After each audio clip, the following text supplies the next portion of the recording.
The Epic of Gilgamesh. Prologue. Gilgamesh, king in Uruk.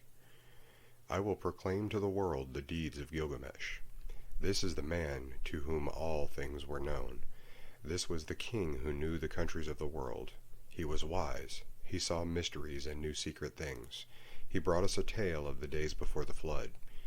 He went on a long journey, was weary, worn out with labor. Returning, he rested. He engraved on a stone the whole story. When the gods created Gilgamesh, they gave him a perfect body. Shamash, the glorious sun, endowed him with beauty. Adad, the god of the storm, endowed him with courage. The great gods made his beauty perfect, surpassing all others, terrifying like a great wild bull.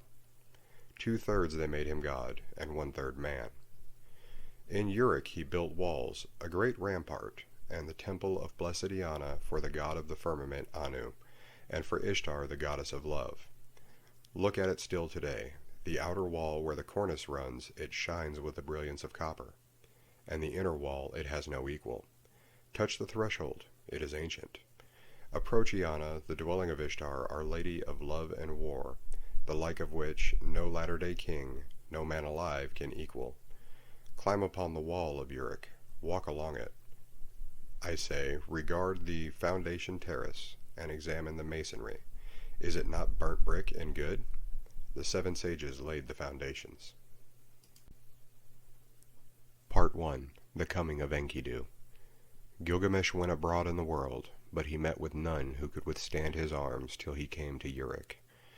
But the men of Uruk muttered in their houses. Gilgamesh sounds the tocsin for his amusement. His arrogance has no bounds by day or night.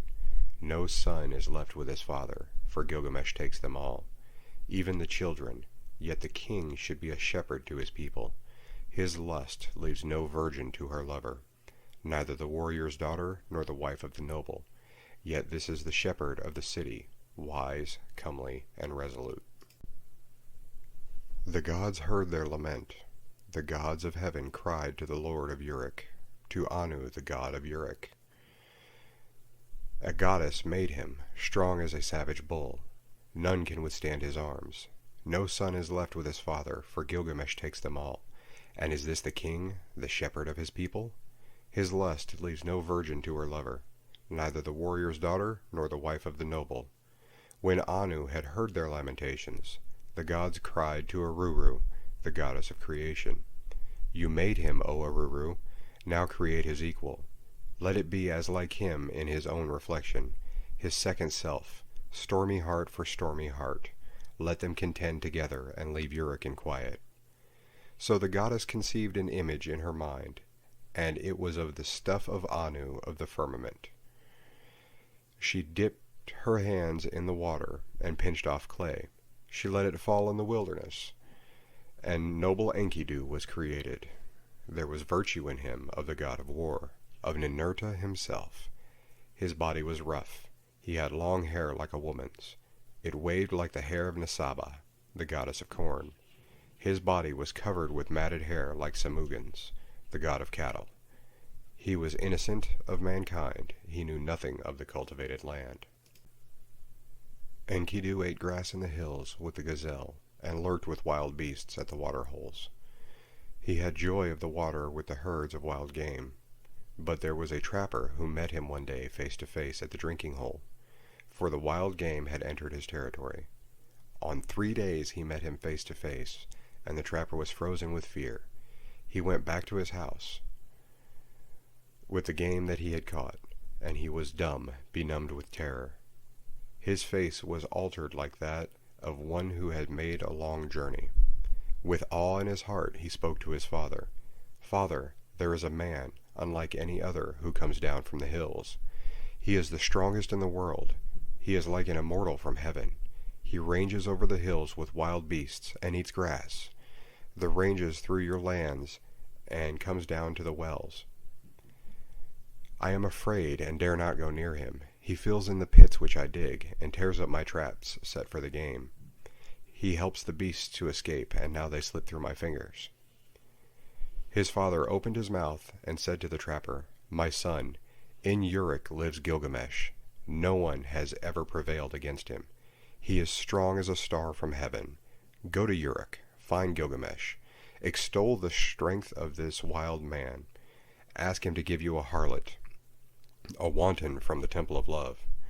Return with her, and let her woman's power overpower this man. When next he comes down to drink at the wells, she will be there, stripped naked, and when he sees her beckoning, he will embrace her, and then the wild beasts will reject him. So the trapper set out on his journey to Uruk, and addressed himself to Gilgamesh, saying, "A man like any other is roaming now in the pastures. He is as strong as a star from heaven, and I am afraid to approach him. He helps the wild game to escape. He fills in my pits and pulls up my traps." Gilgamesh said, "Trapper, go back. Take with you a harlot, a child of pleasure. At the drinking hole she will strip, and when he sees her beckoning, he will embrace her, and the game of the wilderness will surely reject him." Now the trapper returned, taking the harlot with him. After a 3 days' journey, they came to the drinking hole, and there they sat down. The harlot and the trapper sat, facing one another, and waited for the game to come. For the first day and for the second day the two sat waiting. But on the third day the herds came. They came down to drink, and Enkidu was with them.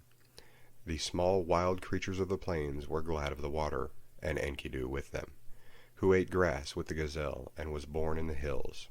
And she saw him, the savage man, come from far off in the hills. The trapper spoke to her. "There he is. Now, woman, make your breasts bare. Have no shame. Do not delay, but welcome his love. Let him see you naked. Let him possess your body. When he comes near, uncover yourself and lie with him. Teach him, the savage man, your woman's art. For when he murmurs love to you, the wild beasts that shared his life in the hills will reject him." She was not ashamed to take him. She made herself naked and welcomed his eagerness. As he lay on her murmuring love, she taught him the woman's art. For 6 days and 7 nights they lay together, for Enkidu had forgotten his home in the hills. But when he was satisfied, he went back to the wild beasts. Then, when the gazelle saw him, they bolted away. When the wild creatures saw him, they fled. Enkidu would have followed, but his body was bound as though with a cord. His knees gave way when he started to run. His swiftness was gone, and now the wild creatures had all fled away. Enkidu was grown weak, for wisdom was in him, and the thoughts of a man were in his heart. So he returned and sat down at the woman's feet, and listened intently to what she said.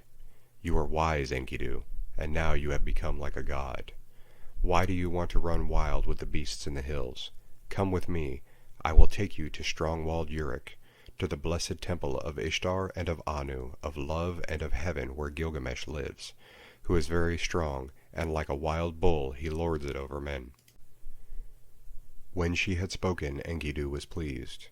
He longed for a comrade, for one who would understand his heart. "Come, woman, and take me to that holy temple, to the place of Anu and of Ishtar, and to the place where Gilgamesh lords it over the people. I will challenge him boldly. I will cry out aloud in Uruk. I am the strongest here. I have come to change the old order. I am he who was born in the hills. I am he who is strongest of all." She said, "Let us go, and let him see your face. I know very well where Gilgamesh is in great Uruk. O Enkidu, there all of the people are dressed in their gorgeous robes. Every day is holiday. The young men and the girls are wonderful to see. How sweet they smell. All of the great ones are roused from their beds. O Enkidu, you who love life, I will show you Gilgamesh, a man of many moods. You shall look at him well in his radiant manhood. His body is perfect in strength and maturity. He never rests by night or day. He is stronger than you. So leave your boasting. Shamash, the glorious sun, has given favors to Gilgamesh, and Anu of the heavens, and Enlil, and Ea, the wise, has given him deep understanding. I tell you, even before you have left the wilderness, Gilgamesh will know in his dreams that you are coming." Now Gilgamesh got up to tell his dream to his mother, Ninsun, one of the wise gods. "Mother, last night I had a dream. I was full of joy, the young heroes were round me, and I walked through the night under the stars of the firmament, and one, a meteor of the stuff of Anu fell down from the heaven. I tried to lift it, but it proved too heavy. All of the people in Uruk came round to see it. The common people jostled, and the nobles thronged to kiss its feet. And to me its attraction was like the love of a woman. They helped me. I braced my forehead, and I raised it with thongs and brought it to you, and you yourself pronounced it my brother. Then Ninsun, who was well beloved and wise, said to Gilgamesh, "This star of heaven, which descended like a meteor from the sky, which you tried to lift but found too heavy, when you tried to move it, it would not budge, and so you brought it to my feet. I made it for you, a goad and spur. You were drawn to it as though to a woman. This is a strong comrade, the one who brings help to his friend in his need. He is the strongest of wild creatures, the stuff of Anu, born in the grasslands, and the wild hills reared him. When you see him you will be glad, and you will love him as a woman, and he will never forsake you. This is the meaning of the dream." Gilgamesh said, "Mother, I dreamed a second dream. In the streets of strong-walled Uruk there lay an axe. The shape of it was strange, and the people thronged round. I saw it and was glad. I bent down, deeply drawn towards it. I loved it like a woman, and wore it at my side." Ninsun answered, "That axe which you saw, which drew you so powerfully like the love of a woman, that is the comrade whom I give you, and he will become in his strength like one of the host of heaven. He is the brave companion who rescues his friend in necessity." Gilgamesh said to his mother, "A friend, a counselor has come to me from Enlil, and now I shall befriend and counsel him." So Gilgamesh told his dreams, and the harlot retold them to Enkidu. And now she said to Enkidu, "When I look at you, you have become like a god. Why do you yearn to run wild again with the beasts in the hills? Get up from the ground, the bed of a shepherd." He listened to her words with care. It was good advice that she gave. She divided her clothing in two, and with the one half she clothed him, and with the other herself. And holding his hand she led him like a child into the sheepfolds, into the shepherds' tents. There all the shepherds crowded round to see him. They put down bread in front of him, but Enkidu could only suck the milk of wild animals. He fumbled and gaped, at a loss of what to do or how he should eat the bread and drink the strong wine. Then the woman said, "Enkidu, eat bread, it is the staff of life. Drink the wine, it is the custom of the land." So he ate till he was full, and drank strong wine, 7 goblets. He became merry, his heart exulted, and his face shone. He rubbed down the matted hair of his body, and anointed himself with oil. Enkidu had become a man, but when he had put on man's clothing, he appeared like a bridegroom. He took arms to hunt the lion, so that the shepherds could rest at night. He caught wolves and lions, and the herdsmen lay down in peace, for Enkidu was their watchman, that strong man who had no rival. He was merry living with the shepherds, till one day, lifting his eyes, he saw a man approaching. He said to the harlot, "Woman, fetch that man here. Why has he come? I wish to know his name." She went and called the man, saying, "Sir, where are you going on this weary journey?" The man answered, saying to Enkidu, "Gilgamesh has gone into the marriage house and shut out the people. He does strange things in Uruk, the city of great streets. At the roll of the drum, work begins for the men and work for the women. Gilgamesh the king is about to celebrate marriage with the queen of love, and he still demands to be first with the bride, the king to be first and the husband to follow, for that was ordained by the gods from his birth, from the time the umbilical cord was cut. But now the drums roll for the choice of the bride, and the city groans." At these words Enkidu turned white in the face. "I will go to the place where Gilgamesh lords it over the people. I will challenge him boldly. I will cry aloud in Uruk, 'I have come to change the old order, for I am the strongest here.'" Now Enkidu strode in front, and the woman followed behind. He entered Uruk, that great market, and all the folk thronged round him, where he stood in the streets in strong-walled Uruk. The people jostled. Speaking of him, they said, "He is the spit of Gilgamesh. He is shorter. He is bigger of bone. This is the one who was reared on the milk of wild beasts. He is the greatest strength." The men rejoiced. Now Gilgamesh has met his match. This great one, this hero whose beauty is like a god, he is a match even for Gilgamesh. In Uruk the bridal bed was made, fit for the goddess of love. The bride waited for the bridegroom, but in the night Gilgamesh got up and came to the house. Then Enkidu stepped out. He stood in the street and blocked the way. Mighty Gilgamesh came on, and Enkidu met him at the gate. He put out his foot and prevented Gilgamesh from entering the house. So they grappled, holding each other like bulls. They broke the doorposts and the walls shook. They snorted like bulls locked together. They shattered the doorposts and the walls shook. Gilgamesh bent his knee with his foot planted on the ground, and with a turn Enkidu was thrown. Then immediately his fury died. When Enkidu was thrown, he said to Gilgamesh, "There is not another like you in the world. Ninsun, who is as strong as a wild ox in the byre. She was the mother who bore you, and now you are raised above all men. And Enlil has given you the kingship, for your strength surpasses the strength of men." So Enkidu and Gilgamesh embraced, and their friendship was sealed. Enlil of the mountain, the father of the gods, had decreed the destiny of Gilgamesh. So Gilgamesh dreamed, and Enkidu said, "The meaning of the dream is this. The father of the gods has given you kingship, such is your destiny. Everlasting life is not your destiny. Because of this, do not be sad at heart. Do not be grieved or oppressed. He has given you power to bind and to loose, to be the darkness and the light of mankind.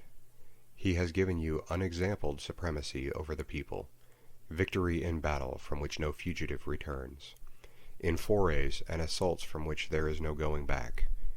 But do not abuse this power. Deal justly with your servants in the palace. Deal justly before Shamash." The eyes of Enkidu were full of tears, and his heart was sick. He sighed bitterly, and Gilgamesh met his eye and said, "My friend, why do you sigh so bitterly?" But Enkidu opened his mouth and said, "I am weak. My arms have lost their strength. The cry of sorrow sticks in my throat. I am oppressed by idleness." It was then that the Lord Gilgamesh turned his thoughts to the country of the living. On the land of cedars the Lord Gilgamesh reflected. He said to his servant Enkidu, "I have not established my name stamped on bricks as my destiny decreed. Therefore I will go to the country where the cedar is felled. I will set up my name in the place where the names of famous men are written, and where no man's name is written yet. I will rise a monument to the gods.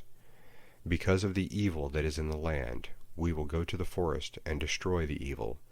For in the forest lives Humbaba, whose name is Hugeness, a ferocious giant." But Enkidu sighed bitterly, and said, "When I went with the wild beasts, ranging through the wilderness, I discovered the forest. Its length is 10,000 leagues in every direction. Enlil has appointed Humbaba to guard it, and armed him 3 sevenfold terrors. Terrible to all flesh is Humbaba. When he roars, it is like the torrent of the storm. His breath is like fire, and his jaws are death itself. He guards the cedars so well that when the wild heifer stirs in the forest, though she is 60 leagues distant, he hears her. What man would willingly walk into that country and explore its depths? I tell you, weakness overpowers whoever goes near it. It is not an equal struggle when one fights with Humbaba. He is a great warrior, a battering ram, Gilgamesh, the watchman of the forest, never sleeps." Gilgamesh replied, "Where is the man who can clamber to heaven? Only the gods live forever with glorious Shamash. But as for us men, our days are numbered. Our occupations are a breath of wind. How is this? Already you are afraid. I will go first, although I am your lord, and you may safely call out, 'Forward, there is nothing to fear.' Then if I fall, I leave behind me a name that endures. Men will say of me, 'Gilgamesh has fallen in fight with ferocious Humbaba.' Long after the child has been bony in my house, they will say it and remember." Enkidu spoke again to Gilgamesh, "O my lord, if you will enter that country, go first to the hero Shamash. Tell the sun god, for the land is his. The country where the cedar is cut belongs to Shamash." Gilgamesh took up a kid, white without spot, and a brown one with it. He held them against his breast. and he carried them into the presence of the sun. He took in his hand his silver scepter, and he said to glorious Shamash, I am going to that country, O Shamash, I am going, my hands supplicate. So let it be well with my soul, and bring me back to the quay of Uruk. Grant, I beseech, your protection, and let the omen be good. Glorious Shamash answered, Gilgamesh, you are strong, but what is the country of the living to you? O Shamash, hear me, Shamash. Let my voice be heard. Here in the city man dies oppressed at heart. Man perishes with despair in his heart. I have looked over the wall, and I see the bodies floating on the river, and that will be my lot also.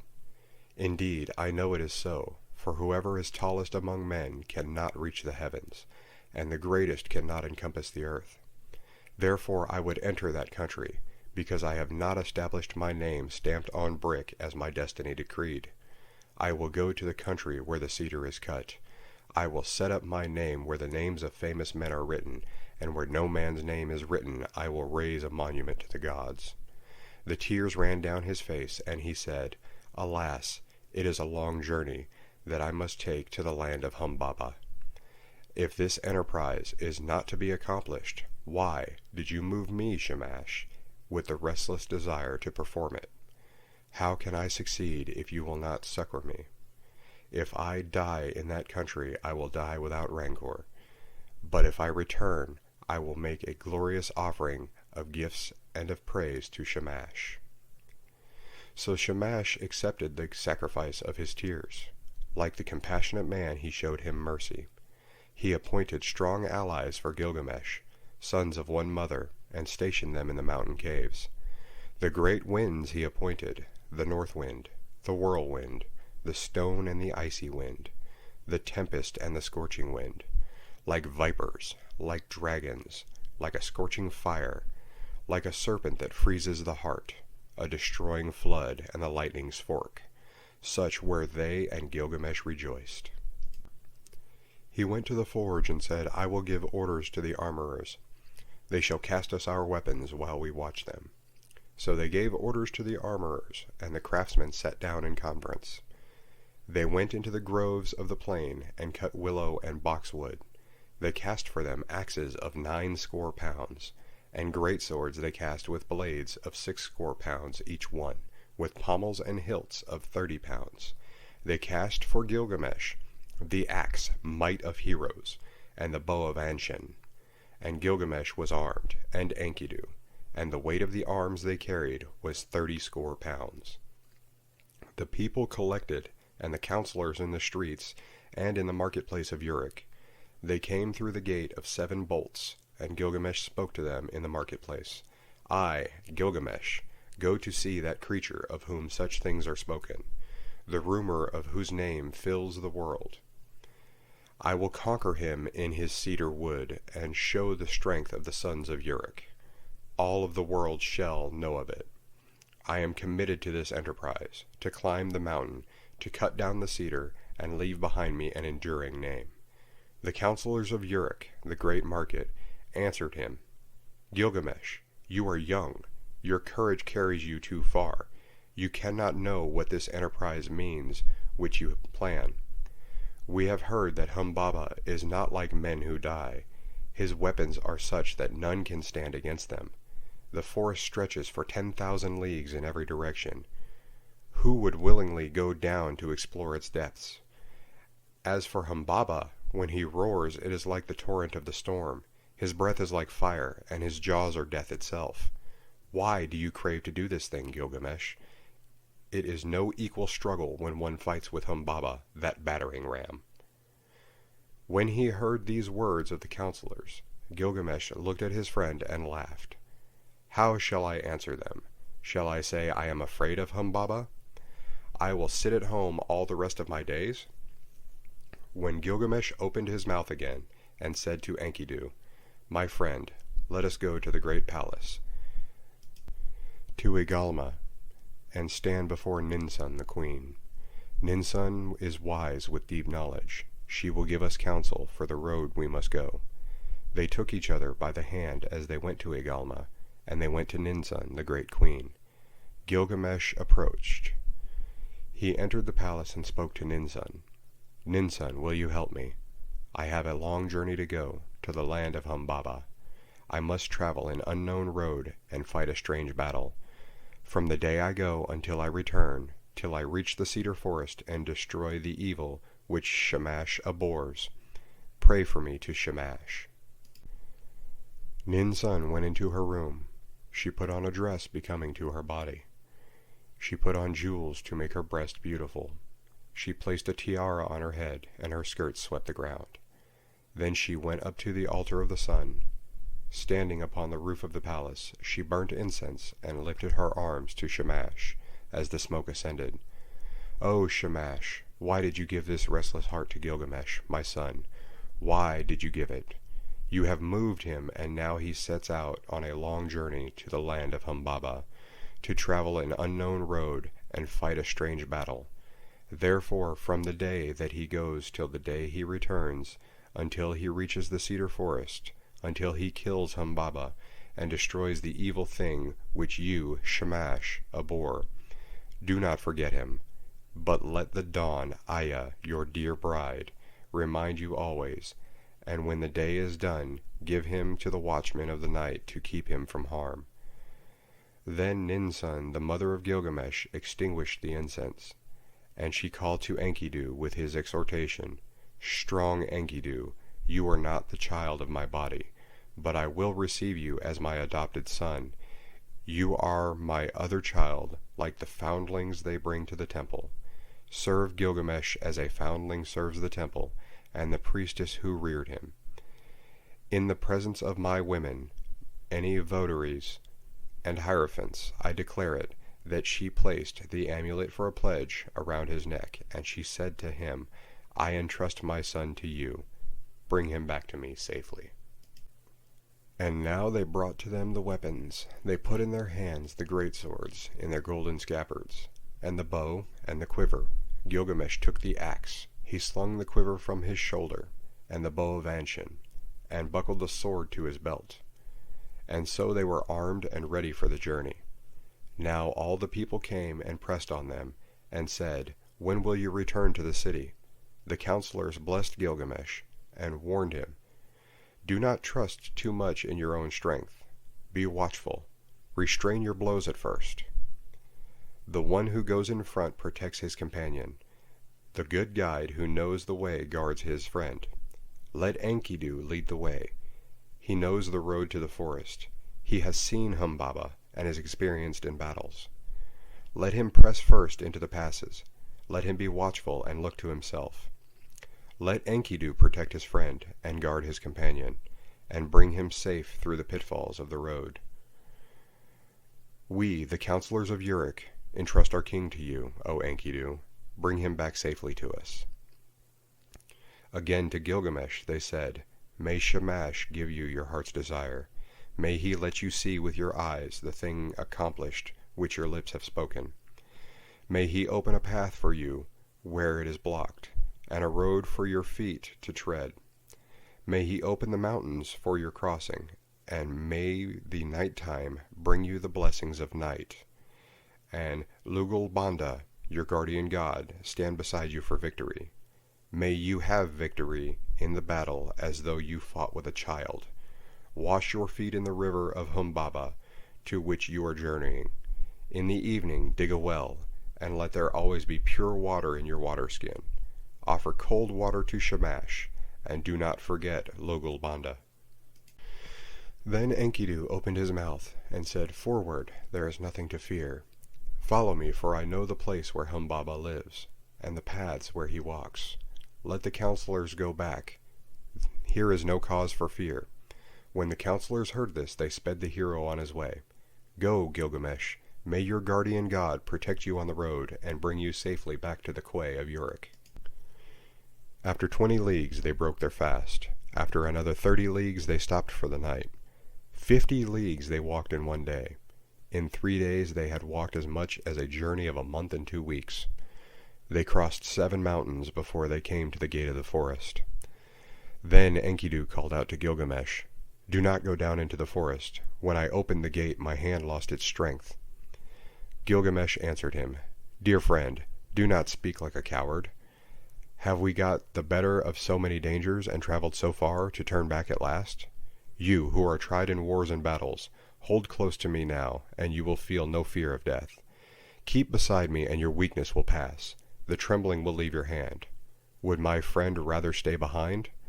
No, we will go down together into the heart of the forest. Let your courage be roused by the battle to come. Forget death and follow me, a man resolute in action, but one who is not foolhardy. When two go together, each will protect himself and shield his companion, and if they fall, they leave an enduring name." Together they went down into the forest, and they came to the green mountain.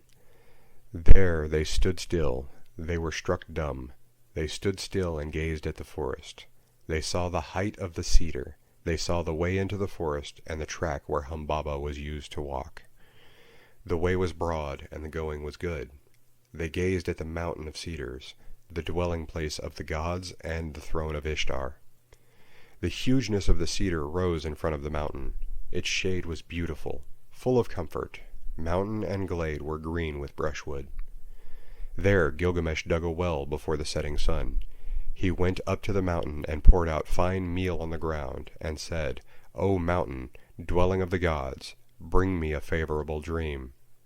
Then they took each other by the hand and lay down to sleep, and sleep that flows from the night lapped over them. Gilgamesh dreamed, and at midnight sleep left him, and he told his dream to his friend. "Enkidu, what was it that woke me if you did not?" "My friend, I have dreamed a dream. Get up, look at the mountain precipice. The sleep that the gods sent me is broken." "Ah, my friend, what a dream I have had! Terror and confusion. I seized hold of a wild bull in the wilderness. It bellowed and beat up the dust till the whole sky was dark. My arm was seized and my tongue bitten. I fell back on my knee. Then someone refreshed me with water from his waterskin." Enkidu said, "Dear friend, the god to whom we are traveling is no wild bull, though his form is mysterious. That wild bull which you saw is Shamash the Protector. In our moment of peril he will take our hands. The one who gave water from his waterskin, that is your own god who cares for your good name, your Lugalbanda. United with him, together we will accomplish a work the fame of which will never die." Gilgamesh said, "I dreamed again. We stood in a deep gorge of the mountain, and beside it we too were like the smallest of swamp flies. And suddenly the mountain fell. It struck me and caught my feet from under me. Then came an intolerable light blazing out, and in it was one whose grace and whose beauty were greater than the beauty of this world. He pulled me out from under the mountain. He gave me water to drink, and my heart was comforted, and he set my feet on the ground." Then Enkidu, the child of the plains, said, "Let us go down from the mountain and talk this thing over together." He said to Gilgamesh, the young god, "Your dream is good. Your dream is excellent. The mountain which you saw is Humbaba. Now surely we will seize and kill him and throw his body down as the mountain fell on the plain." The next day, after 20 leagues, they broke their fast, and after another 30 they stopped for the night. They dug a well before the sun had set, and Gilgamesh ascended the mountain. He poured out fine meal on the ground, and said, "O mountain, dwelling of the gods, send a dream for Enkidu. Make him a favorable dream." The mountain fashioned a dream for Enkidu. It came, an ominous dream. A cold shower passed over him. It caused him to cower like the mountain barley under a storm of rain. But Gilgamesh sat with his chin in his knees, till the sleep which flows over all mankind lapped over him. Then, at midnight, sleep left him. He got up and said to his friend, "Did you call me, or why did I wake? Did you touch me, or why am I terrified? Did not some god pass by, for my limbs were numb with fear?" "My friend, I saw a third dream, and this dream was altogether frightful. The heavens roared, and the earth roared again. Daylight failed, and the darkness fell. Lightnings flashed, fire blazed out. The clouds lowered, they rained down death. Then the brightness departed, the fire went out, and all was turned to ashes fallen about us. Let us go down from the mountain and talk this over, and consider what we should do. When they had come down from the mountain, Gilgamesh seized the axe in his hand. He felled the cedar. When Humbaba heard the noise far off, he was enraged. He cried out, "Who is this that has violated my woods and cut down my cedar?" But glorious Shamash called to them out of heaven, "Go forward, do not be afraid." But now Gilgamesh was overcome by weakness, for sleep had seized him suddenly. A profound sleep held him. He lay on the ground, stretched out speechless, as though in a dream. When Enkidu touched him, he did not rise. When he spoke to him, he did not reply. "O Gilgamesh, lord of the plain of Kulub, the world grows dark, the shadows have spread over it. Now is the glimmer of dusk. Shamash has departed, his bright head is quenched in the bosom of his mother Nergal. O Gilgamesh, how long will you lie like this, asleep? Never let the mother who gave you birth be forced in mourning into the city square." At length Gilgamesh heard him. Light put on his breastplate. The voice of heroes of 30 shekels weight. He put it on as though it had been a light garment that he carried, and it covered him altogether. He straddled the earth like a bull that snuffs the ground, and his teeth were clenched. "By the life of my mother Ninsun, who gave me birth, and by the life of my father, divine Lugalbanda, let me live to be the wonder of my mother, as when she nursed me on her lap." A second time he said to him, "By the life of Ninsun, my mother, who gave me birth, and by the life of my father, divine Lugalbanda, until we have fought this man, if man he is, this god, if god he is, the way that I took to the country of the living will not turn back to the city." Then Enkidu, the faithful companion, pleaded, answering him, "O my lord, you do not know this monster, and that is the reason you are not afraid. I who know him, I am terrified. His teeth are dragon's fangs, his countenance is like a lion, his charge is the rushing of the flood. With his look he crushes alike the trees of the forest and reeds in the swamp. O my lord, you may go on if you choose into this land, but I will go back to the city. I will tell the lady your mother all your glorious deeds, till she shouts for joy, and then I will tell the death that followed till she weeps for bitterness." But Gilgamesh said, "Immolation and sacrifice are not yet for me. The boat of the dead shall not go down, nor the 3-ply cloth be cut for my shrouding. Not yet will my people be desolate, nor the pyre be lit in my house, and my dwelling burnt on the fire. Today give me your aid, and you shall have mine. What then can go amiss with us two? All living creatures born of the flesh shall sit at last in the boat of the west, and when it sinks, when the boat of Magillam sinks, they are gone. But we shall go forward and fix our eyes on this monster. If your heart is fearful, throw away fear. If there is terror in it, throw away terror. Take your axe in your hand and attack. He who leaves the fight unfinished is not at peace." Humbaba came out from his strong house of cedar. Then Enkidu called out, "O Gilgamesh, remember now your boasts in Uruk. Forward, attack, son of Uruk. There is nothing to fear." When he heard these words, his courage rallied. He answered, "Make haste. Close in. If the watchman is there, do not let him escape to the woods, where he will vanish. He has put on the first of his 7 splendors, but not yet the other 6. Let us trap him before he is armed." Like a raging wild bull he sniffed the ground. The watchman of the wood turned full of threatenings. He cried out. Humbaba came from his strong house of cedar. He nodded his head and shook it, menacing Gilgamesh, and on him he fastened his eye, the eye of death. When Gilgamesh called to Shamash, and his tears were flowing, "O glorious Shamash, I have followed the road you commanded, but now if you send no succor, how shall I escape?" Glorious Shamash heard his prayer, and he summoned the great wind, the north wind, the whirlwind, the storm and the icy wind, the tempest and the scorching wind. They came like dragons, like a scorching fire, like a serpent that freezes the heart, a destroying flood and the lightning's fork. The 8 winds rose up against Humbaba. They beat against his eyes. He was gripped, unable to go forward or back. Gilgamesh shouted, "By the life of Ninsun my mother, and the divine Lugalbanda my father, in the country of the living, in this land I have discovered your dwelling. My weak arms and my small weapons I have brought to this land against you, and now I will enter your house." So he felled the first cedar, and they cut the branches and laid them at the foot of the mountain. At the first stroke Humbaba blazed out, but still they advanced. They felled 7 cedars, and cut and bound the branches, and laid them at the foot of the mountain. And 7 times Humbaba loosed his glory on them. As the 7th blaze died out they reached its lair. He slapped his thigh in scorn.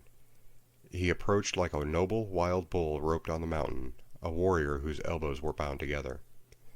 The tears started to his eyes, and he was pale. "Gilgamesh, let me speak. I have never known a mother, no, nor a father who reared me. I was born of the mountain, he reared me, and Enlil made me the keeper of this forest. Let me go free, Gilgamesh, and I will be your servant. You shall be my lord. All of the trees of the forest that I tended on the mountain shall be yours. I will cut them down and build you a palace." He took him by the hand and led him to his house, so that the heart of Gilgamesh was moved with compassion. He swore by the heavenly life, by the earthly life, by the underworld itself. "O Enkidu, should not the snared bird return to its nest, and the captive man return to his mother's arms?" Enkidu answered, "The strongest of men will fall to fate if he has no judgment. Namtar, the evil fate that knows no distinction between men, will devour him. If the snared bird returns to its nest, if the captive man returns to his mother's arms, then you, my friend, will never return to the city, where the mother is waiting who gave you birth. He will bar the mountain road against you, and make the pathways impassable." Humbaba said, "Enkidu, what you have spoken is evil. You, a hireling, dependent for your bread, in envy and for fear of a rival you have spoken evil words." Enkidu said, "Do not listen, Gilgamesh. This Humbaba must die. Kill Humbaba first and his servants after." But Gilgamesh said, "If we touch him, the blaze and the glory of light will be put out in confusion. The glory and glamour will vanish. Its rays will be quenched." Enkidu said to Gilgamesh, "Not so, my friend. First entrap the bird, and where shall the chicks run then? Afterwards we can search out the glory and the glamour when the chicks run distracted through the grass." Gilgamesh listened to the word of his companion. He took the axe in his hand, he drew the sword from his belt, and he struck Humbaba with a thrust of the sword to the neck, and Enkidu, his comrade, struck the 2nd blow. At the 3rd blow Humbaba fell. Then there followed confusion, for this was the guardian of the forest whom they had felled to the ground. For as far as 2 leagues the cedars shivered when Enkidu felled the watcher of the forest, he at whose voice Hermon and Lebanon used to tremble. Now the mountains were moved, and all the hills, for the guardian of the forest was killed. They attacked the cedars. The 7 splendors of Humbaba were extinguished. So they pressed on into the forest, bearing the sword of 8 talents. They uncovered the sacred dwellings of the Anunnaki, and while Gilgamesh felled the first of the trees of the forest, Enkidu cleared their roots as far as the banks of the Euphrates. They set Humbaba before the gods, before Enlil. They kissed the ground and dropped the shroud and set the head before him. When he saw the head of Humbaba, Enlil raged at them. "Why did you do this thing? From henceforth may the fires be on your faces. May it eat the bread that you eat. May it drink where you drink." Then Enlil took again the blaze and the 7 splendors that had been Humbaba's. He gave the first to the river, and he gave to the lion, to the stone of execration, to the mountain, and to the dreaded daughter of the queen of hell. O Gilgamesh, king and conqueror of the dreadful blaze, wild bull who plunders the mountain, who crosses the sea, glory to him, and from the brave the greater glory is Enki's. Part 3. Ishtar and Gilgamesh and the death of Enkidu. Gilgamesh washed out his long locks and cleaned his weapons. He flung back his hair from his shoulders. He threw off his stained clothes and changed them for new. He put on his royal robes and made them fast. When Gilgamesh had put on the crown, Glorious Ishtar lifted her eyes. Seeing the beauty of Gilgamesh, she said, "Come to me, Gilgamesh, and be my bridegroom. Grant me seed of your body. Let me be your bride, and you shall be my husband. I will harness for you a chariot of lapis lazuli and of gold, with wheels of gold and horns of copper. And you shall have mighty demons of the storm for draft mules. When you enter our house in the fragrance of cedar wood, threshold and throne will kiss your feet. Kings, rulers, and princes will bow down before you. They shall bring you tribute from the mountains and the plain. Your ewes shall drop twins, and your goats triplets. Your pack-ass shall outrun mules. Your oxen shall have no rivals, and your chariot horses shall be famous far off for their swiftness." Gilgamesh opened his mouth and answered glorious Ishtar, "If I take you in marriage, what gifts can I give in return? What ointments and clothing for your body? I would gladly give you bread and all sorts of food fit for a god. I would give you wine to drink fit for a queen. I would pour out barley to stuff your granary. But as for making you my wife, that I will not. How would it go with me?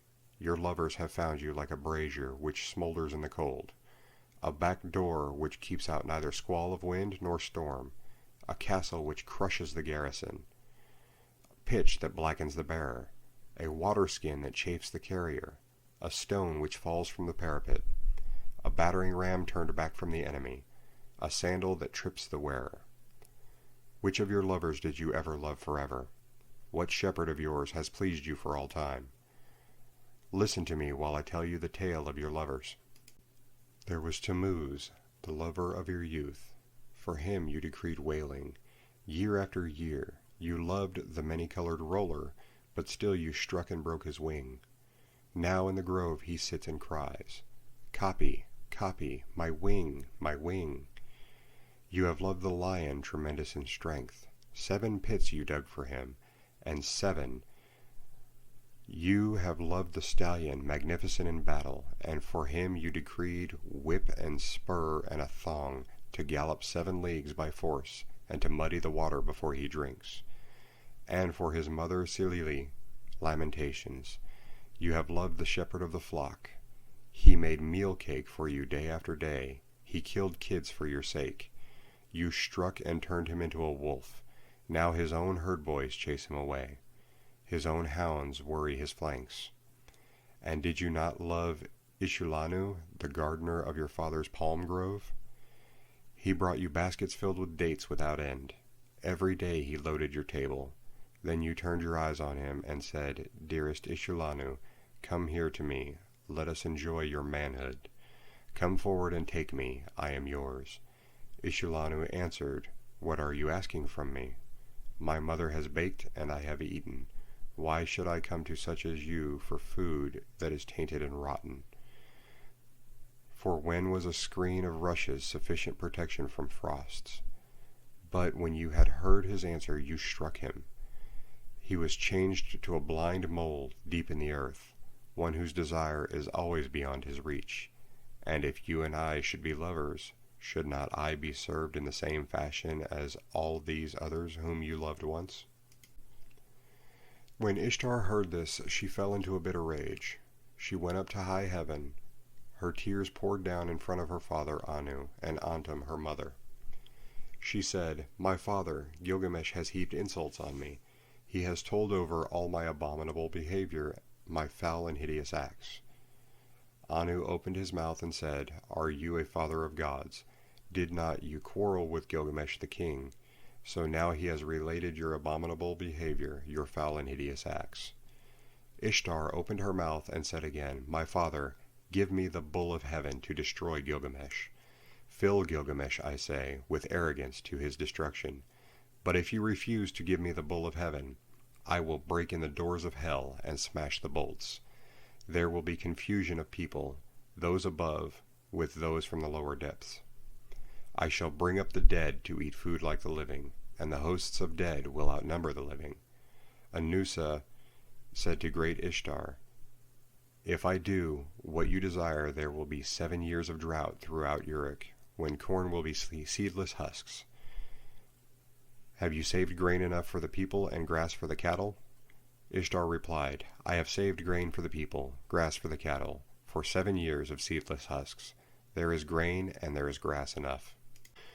When Anu heard what Ishtar had said, he gave her the bull of heaven to lead by the halter down to Uruk. When they reached the gates of Uruk, the bull went to the river. With his first snort, cracks opened in the earth, and 100 young men fell down to death. With his second snort, cracks opened, and 200 men fell down to death. With his third snort, cracks opened. Enkidu doubled over, but instantly recovered.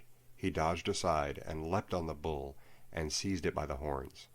The bull of heaven foamed in his face. It brushed him with the thick of its tail. Enkidu cried to Gilgamesh, My friend, we boasted that we would leave enduring names behind us. Now thrust in your sword between the nape and the horns. So Gilgamesh followed the bull. He seized the thick of its tail. He thrust the sword between the nape and the horns, and slew the bull. When they had killed the bull of heaven, they cut out its heart, and gave it to Shamash, and the brothers rested. But Ishtar rose up and mounted the great wall of Uruk. She sprang onto the tower and uttered a curse. Woe to Gilgamesh, for he has scorned me in killing the bull of heaven. When Enkidu heard these words, he tore out the bull's right thigh, and tossed it in her face, saying, If I could lay my hands on you, it is this I should do to you, and lash the entrails to your side. Then Ishtar called together her people, the dancing and singing girls, the prostitutes of the temple, the courtesans. Over the thigh of the bull of heaven she set up lamentation. But Gilgamesh called the smiths and the armorers, all of them together. They admired the immensity of the horns. They were plated with lapis lazuli, 2 fingers thick. They were 30 pounds each in weight, and their capacity in oil was 6 measures, which he gave to his guardian god, Lugalbanda. But he carried the horns into the palace, and hung them on the wall. Then they washed their hands in the Euphrates. They embraced each other and went away. They drove through the streets of Uruk, where the heroes were gathered to see them, and Gilgamesh called to the singing girls, Who is most glorious of the heroes? Who is most eminent among the men? Gilgamesh is the most glorious of heroes. Gilgamesh is most eminent among men. And now there was feasting and celebrations and joy in the palace, till the heroes lay down, saying, Now we will rest for the night. When the daylight came, Enkidu got up and cried to Gilgamesh, Oh, my brother, such a dream I had last night. Anu, Enlil, Ea, and heavenly Shamash took counsel together, and Anu said to Enlil, Because they have killed the bull of heaven, and because they have killed Humbaba, who guarded the cedar mountain, one of the 2 must die. Then glorious Shamash answered the hero Enlil, It is by your command they killed the bull of heaven, and killed Humbaba, and must Enkidu die although innocent? Enlil flung round in rage at glorious Shamash. You dare to say this, you who went about with them every day like one of themselves? So Enkidu lay stretched out before Gilgamesh. His tears ran in streams, and he said to Gilgamesh, Oh, my brother, so dear as you are to me, brother, yet they will take me from you. Again he said, I must sit down on the threshold of the dead, and never again shall I see my dear brother with my eyes. While Enkidu lay alone in his sickness, he cursed the gate as though it was living flesh. You there, wood of the gate, dull and insensible, witless. I searched for you over 20 leagues until I saw the towering cedar. There is no wood like you in our land, 72 cubits high and 24 wide. The pivot and the ferrule and the jambs are perfect. A master craftsman from Nippur has made you. But oh, if I had known the conclusion, if I had known that this was all the good that would come of it, I would have raised the axe and split you into little pieces, and set up here a gate of wattle instead. Ah, if only some future king had brought you here, or some god had fashioned you, let him obliterate my name and write his own, and the curse fall on him instead of on Enkidu. With the first brightening of dawn, Enkidu raised his head, and wept before the sun god. In the brilliance of the sunlight his tears streamed down. Sun god, I beseech you, about that vile trapper, that trapper of nothing, because of whom I was to catch less than my comrade. Let him catch least, make his game scarce, make him feeble, taking the smaller of every share. Let his quarry escape from his nets. When he had cursed the trapper to his heart's content, he turned on the harlot. He was roused to curse her also. As for you, woman, with a great curse I curse you. I will promise you a destiny to all eternity. My curse shall come on you soon and sudden. You shall be without a roof for your commerce, for you shall not keep house with other girls in the tavern, but do your business in places fouled by the vomit of the drunkard. Your hire will be the potter's earth. Your thievings will be flung into the hovel. You will sit at the crossroads in the dust of the potter's quarter. You will make your bed on the dunghill at night, and by day take your stand on the wall's shadow. Brambles and thorns will tear your feet. The drunk and the dry will strike your cheek, and your mouth will ache. Let you be stripped of your purple dyes, for I too, once in the wilderness with my wife, had all the treasure I wished. When Shamash heard the words of Enkidu, he called to him from heaven, Enkidu, why are you cursing the woman, the mistress who taught you to eat bread fit for gods, and drink wine of kings? She who put upon you a magnificent garment. Did she not give you glorious Gilgamesh for your companion? And has not Gilgamesh, your own brother, made you rest on a royal bed and recline on a couch at his left hand? He has made the princes of the earth kiss your feet, and now all the people of Uruk lament and wail over you. When you are dead, he will let his hair grow long for your sake. He will wear a lion's belt and wander through the desert. When Enkidu heard glorious Shamash, his angry heart grew quiet. He called back the curse and said, Woman, I promise you another destiny. The mouth which cursed you shall bless you. Kings, princes, and nobles shall adore you. On your account a man, though 12 miles off, will clap his hand to his thigh, and his hair will twitch. For you he will undo his belt and open his treasure, and you shall have your desire, lapis lazuli, gold, and carnelian, from the heaps in the treasury. A ring for your hand, and a robe shall be yours. The priest will lead you into the presence of the gods. On your account a wife, a mother of 7, was forsaken. As Enkidu slept alone in his sickness, in bitterness of spirit he poured out his heart to his friend. It was I who cut down the cedar, I who leveled the forest, I who slew Humbaba, and now what has become of me? Listen, my friend, this is the dream I dreamed last night. The heavens roared, and earth rumbled back in answer. Between them I stood before an awful being, the somber-faced man-bird. He had directed on me his purpose. His was a vampire face. His foot was a lion's foot. His hand was an eagle's talon. He fell on me, and his claws were in my hair. He held me fast, and I smothered. Then he transformed me so that my arms became wings covered with feathers.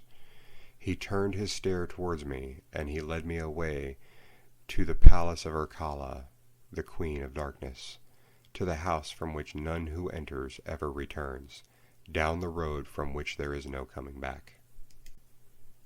There is the house whose people sit in darkness. Dust is their food, and clay their meat. They are clothed like birds, with wings for covering.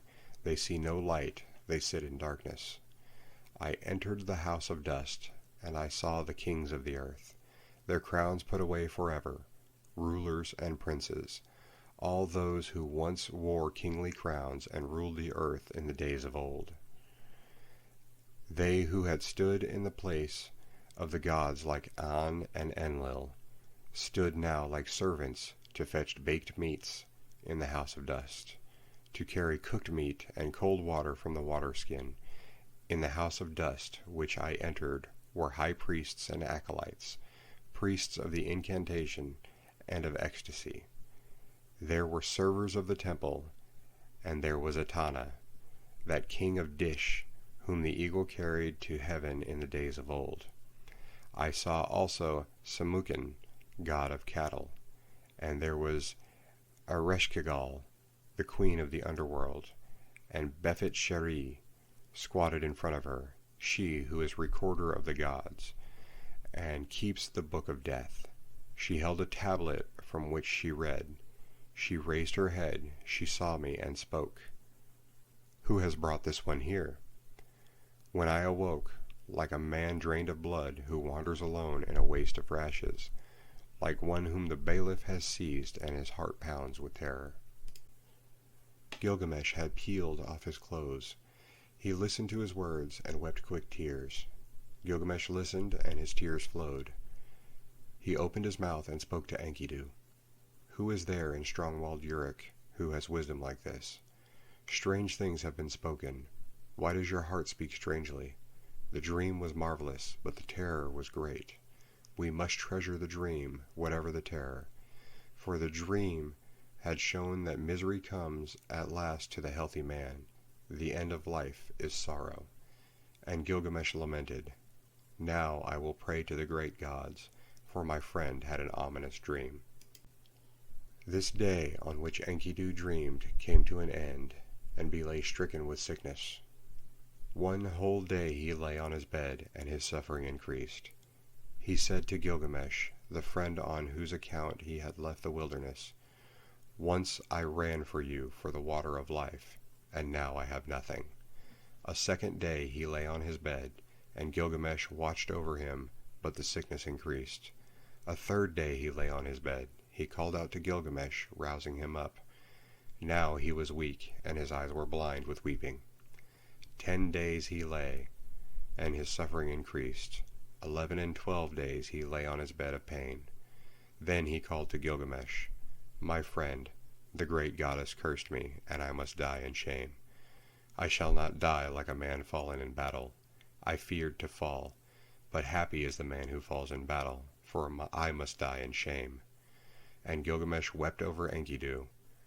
With the first light of dawn he raised his voice, and said to the counselors of Uruk, Hear me, great ones of Uruk. I weep for Enkidu, my friend. Bitterly moaning like a woman mourning, I weep for my brother. O Enkidu, my brother, you were the axe at my side, my hand's strength, the sword in my belt, the shield before me, a glorious robe my fairest ornament. An evil fate has robbed me, the wild ass and the gazelle, that were father and mother, all long-tailed creatures that nourished you, weep for you.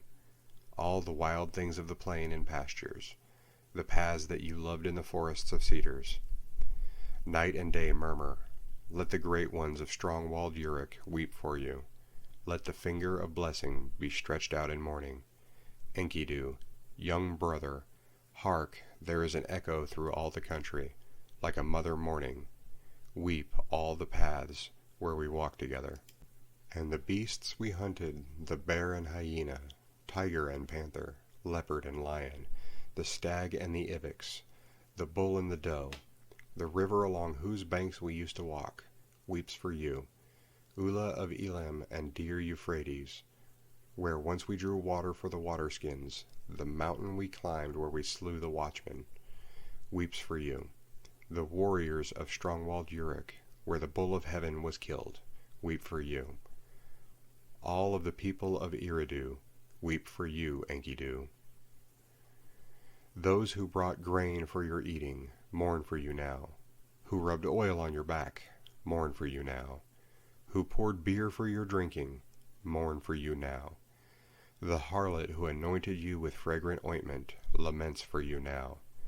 The women of the palace who brought you a wife, a chosen ring of good advice, lament for you now. And the young men, your brothers, as though they were women, go long-haired in mourning. What is this sleep which holds you now? You are lost in the dark and cannot hear me. He touched his heart, but it did not beat, nor did he lift his eyes again. When Gilgamesh touched his heart, it did not beat. So Gilgamesh laid a veil, as one veils the bride, over his friend. He began to rage like a lioness robbed of her whelps. This way and that he paced round the bed. He tore out his hair and strewed it around. He dragged off his splendid robes and flung them down as though they were abominations. In the first light of dawn, Gilgamesh cried out, I made you rest on a royal bed. You reclined on a couch at my left hand. The princes of the earth kissed your feet. I will call all of the people of Uruk to weep over you, and raise the dirge of the dead. The joyful people will stoop with sorrow, and when you have gone to the earth, I will let my hair grow long for your sake. I will wander through the wilderness in the skin of a lion. The next day also, in the first light, Gilgamesh lamented. 7 days and 7 nights he wept for Enkidu, until the worm fastened on him. Only then he gave him up to the earth, for the Anunnaki, the judges, had seized him. Then Gilgamesh issued a proclamation throughout the land. He summoned them all, the coppersmiths, the goldsmiths, the stoneworkers, and commanded them, "Make a statue of my friend." The statue was fashioned with a great weight of lapis lazuli for the breast, and of gold for the body. A table of hardwood was set out, and on it a bowl of carnelian filled with honey, and a bowl of lapis lazuli filled with butter. These he exposed and offered to the sun, and weeping he went away. Part 4. The Search for Everlasting Life. Bitterly Gilgamesh wept for his friend Enkidu. He wandered over the wilderness as a hunter. He roamed over the plains. In his bitterness he cried, "How can I rest? How can I be at peace? Despair is in my heart. What my brother is now, that shall I be when I am dead. Because I am afraid of death, I will go as best I can to find Utnapishtim, whom they call the Far Away, for he has entered the assembly of the gods." So Gilgamesh traveled over the wilderness. He wandered over the grasslands, a long journey, in search of Utnapishtim, who the gods took after the deluge, and they set him to live in the land of Dilmun, in the garden of the sun, and to him alone of men they gave everlasting life. At night, when he came to the mountain passes, Gilgamesh prayed. "In these mountain passes long ago I saw lions. I was afraid, and I lifted my eyes to the moon. I prayed, and my prayers went up to the gods. So now, O moon god Sin, protect me." When he had prayed, he lay down to sleep. Until he was woken from out of a dream, he saw the lions round him glorying in life. Then he took his axe in hand. He drew his sword from his belt, and he fell upon them like an arrow from the string, and struck and destroyed and scattered them. So at length Gilgamesh came to Mashu, the great mountains about which he had heard many things, which guard the rising and the setting sun. Its twin peaks are as high as the wall of heaven, and its paps reach down to the underworld. At its gate the scorpions stand guard, half man and half dragon. Their glory is terrifying. Their stare strikes death into men. Their shimmering halo sweeps the mountain that guard the rising sun. When Gilgamesh saw them, he shielded his eyes for the length of a moment only. Then he took courage and approached. When they saw him so undismayed, the man-scorpion called to his mate, "This one who comes to us now is flesh of the gods." The mate of the man-scorpion answered, "2/3 is God, but 1/3 is man." Then he called to the man Gilgamesh. He called to the child of the gods. "Why have you come so great a journey? For what have you traveled so far, crossing the dangerous waters? Tell me the reason for your coming." Gilgamesh answered, "For Enkidu. I loved him dearly. Together we endured all kinds of hardships. On his account I have come, for the common lot of man has taken him. I have wept for him day and night. I would not give up his body for the burial. I thought my friend would come back because of my weeping. Since he went, my life is nothing. That is why I have traveled here, in search of Utnapishtim, my father, for men say he has entered the assembly of the gods, and has found everlasting life. I have a desire to question him concerning the living and the dead." The man-scorpion opened his mouth and said, speaking to Gilgamesh, "No man born of woman has done what you have asked. No mortal man has gone into the mountain. The length of it is 12 leagues of darkness. In there is no light, but the heart is oppressed with darkness. From the rising of the sun to the setting of the sun there is no light. Gilgamesh said, "Although I should go in sorrow and in pain, with sighing and with weeping, still I must go. Open the gate of the mountain." And the man-scorpion said, "Go, Gilgamesh. I permit you to pass through the mountain of Mashu and through the high ranges. May your feet carry you safely home. The gate of the mountain is open." When Gilgamesh heard this, he did as the man-scorpion had said. He followed the sun's road to his rising, through the mountain. When he had gone 1 league, the darkness became thick around him, for there was no light. He could see nothing ahead and nothing behind. After 2 leagues the darkness was thick, and there was no light. He could see nothing ahead and nothing behind him. After 3 leagues the darkness was thick, and there was no light. He could see nothing ahead and nothing behind him. After 4 leagues the darkness was thick, and there was no light. He could see nothing ahead and nothing behind him. At the end of 5 leagues the darkness was thick, and there was no light. He could see nothing ahead and nothing behind him. At the end of 6 leagues the darkness was thick, and there was no light. He could see nothing ahead and nothing behind him. When he had gone 7 leagues the darkness was thick, and there was no light. He could see nothing ahead and nothing behind him. When he had gone 8 leagues Gilgamesh gave a great cry, for the darkness was thick, and he could see nothing ahead and nothing behind him. After 9 leagues he felt the north wind on his face, but the darkness was thick, and there was no light, and he could see nothing ahead and nothing behind him. After 10 leagues the end was near. After 11 leagues the dawn light appeared. At the end of 12 leagues the sun streamed out. There was the garden of the gods. All round him stood bushes bearing gems. Seeing it, he went down at once, for there was fruit of carnelian with the vine hanging from it, beautiful to look at. Lapis lazuli leaves hung thick with fruit, sweet to see. For thorns and thistles there were hematite and rare stones, agate, and pearls from out of the sea. While Gilgamesh walked in the garden by the edge of the sea, Shamash saw him, and he saw that he was dressed in the skins of animals and ate their flesh. He was distressed, and he spoke and said, "No mortal man has gone this way before, nor will as long as the wind drives over the sea." And to Gilgamesh he said, "You will never find the life for which you are searching."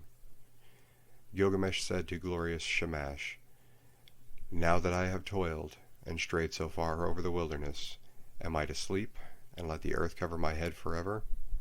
Let my eyes see the sun until they are dazzled with looking. Although I am no better than a dead man, still let me see the light of the sun." Beside the sea she lives, the woman of the vine, the maker of wine. Siduri sits in the garden at the edge of the sea, with the golden bowl and the golden vats that the gods gave her. She is covered with a veil, and where she sits, she sees Gilgamesh coming towards her, wearing skins, the flesh of the gods in his body, but despair in his heart, and his face like the face of one who has made a long journey. She looked, and as she scanned the distance, she said in her own heart, "Surely this is some felon. Where is he going now?" And she barred her gate against him with the crossbar and shot home the bolt. But Gilgamesh, hearing the sound of the bolt, threw up his head and lodged his foot in the gate. He called to her, "Young woman, maker of wine, why do you bolt your door? What did you see that made you bar your gate? I will break in your door and burst in your gate, for I am Gilgamesh, who seized and killed the bull of heaven. I killed the watchman of the cedar forest. I overthrew Humbaba, who lived in the forest, and I killed the lions in the passes of the mountain." Then Siduri said to him, "If you are that Gilgamesh, who seized and killed the great bull of heaven, who killed the watchman of the cedar forest, who overthrew Humbaba that lived in the forest, and killed the lions in the passes of the mountain, why are your cheeks so starved, and why is your face so drawn? Why is despair in your heart, and your face like the face of one who has made a long journey? Yes, why is your face burned from heat and cold, and why do you come here wandering over the pastures in search of the wind?" Gilgamesh answered her, "And why should not my cheeks be starved and my face drawn? Despair is in my heart, and my face is the face of one who has made a long journey. It was burned with heat and with cold. Why should I not wander over the pastures in search of the wind? My friend, my younger brother, he who hunted the wild ass of the wilderness, and the panther of the plains, nay, friend, my younger brother who seized and killed the bull of heaven, and overthrew Humbaba in the cedar forest, my friend, who was very dear to me, and who endured dangers beside me, Enkidu, my brother whom I loved. The end of mortality has overtaken him. I wept for him for 7 days and nights, until the worm fastened on him. Because of my brother I am afraid of death. Because of my brother I stray through the wilderness and cannot rest. But now, young woman, maker of wine, since I have seen your face, do not let me see the face of death, which I dread so much. She answered, Gilgamesh, where are you hurrying to? You will never find that life for which you are looking. When the gods created man, they allotted him to death. But life they retained in their own keeping. As for you, Gilgamesh, fill your belly with good things, day and night and day. Dance and be merry, feast and rejoice. Let your clothes be fresh, bathe yourself in water. Cherish the little child that holds your hand, and make your wife happy in your embrace. For this too is the lot of man. But Gilgamesh said to Siduri, the young woman, How can I be silent? How can I rest, when Enkidu, whom I love, is dust? And I too shall die and be laid in the earth. You live by the seashore, and took into the heart of it, young woman, tell me now, which is the way to Utnapishtim, the son of Ubaratutu? What directions are there for the passage? Give me, oh, give me directions. I will cross the ocean if it is possible. If it is not, I will wander still further into the wilderness. The winemaker said to him, Gilgamesh, there is no crossing the ocean. Whoever has come since the days of old has not been able to pass that sea. The sun in his glory crosses the ocean, but who besides Shamash has ever crossed it? The place and the passage are difficult, and the waters of death are deep which flow between. Gilgamesh, how will you cross the ocean? When you come to the waters of death, what will you do? But Gilgamesh, down in the woods you will find Urshanabi, the ferryman of Utnapishtim. With him are the holy things, the things of stone. He is fashioning the serpent prow of the boat. Look at him well, and if it is possible, perhaps you will cross the waters with him. But if it is not possible, then you must go back. When Gilgamesh heard this, he was seized with anger. He took his axe in his hand and his dagger from his belt. He crept forward, and he fell on them like a javelin. Then he went into the forest and sat down. Urshanabi saw the dagger flash and heard the axe, and he beat his head, for Gilgamesh had shattered the tackle of the boat in his rage. Urshanabi said to him, Tell me, what is your name? I am Urshanabi, the ferryman of Utnapishtim, the faraway. He replied to him, Gilgamesh is my name.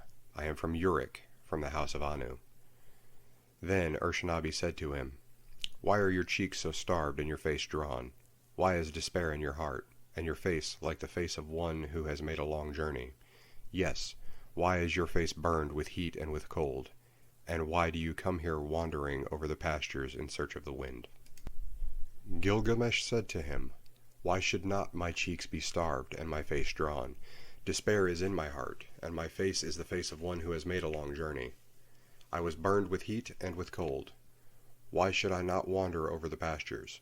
My friend, my younger brother who seized and killed the bull of heaven, and overthrew Humbaba in the cedar forest, my friend who was very dear to me, and who endured dangers beside me, Enkidu, my brother whom I loved.